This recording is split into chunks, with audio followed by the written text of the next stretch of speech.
भारतीय इतिहास में एक ही योद्धा ऐसा हुआ जिसने 40 से ज्यादा युद्ध लड़े और एक भी युद्ध नहीं हारा। वो थे पेशवा बाजीराव। मुगल साम्राज्य उनकी तलवार से थरा उठा।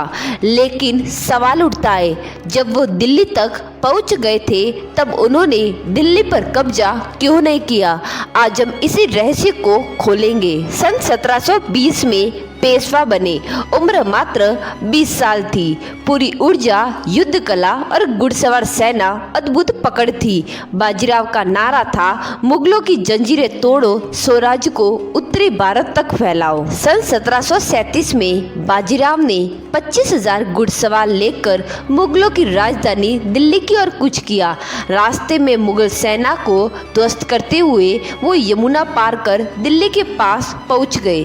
मुगल बादशाह मोहम्मद शाह रंगीला घबराकर महल की दीवारों के पीछे छुप गया। दिल्ली की गलियों में अफवाह फैल गई, मराठे आ रहे हैं, दिल्ली गिर जाएगी। लेकिन बाजीराव रुके। अब एक सवाल हमारे मन में उठता है कि बाजीराव की इतनी ताकतवर सेना थी, इतना डर, फिर भी बाजीराव ने दिल्ली पर कब्जा क्यों नहीं किया? तो आइए इसके पीछे के कारण जानते हैं। क्योंकि मराठों का मकसद दिल्ली को जीतना नहीं बल्कि मुगलों को कमजोर करना था।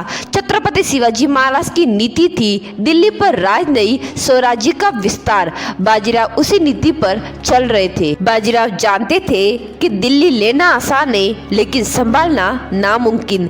दिल्ली पर कब्जा करने की बजाय उन्होंने मुगलों से कर वसूली शुरू की। ये एक ऐसी आर्थिक कब्जा था, मुगल साम्राज्य नाम का राजा रह गया, असली शक्ति मराठों के पास आ गई।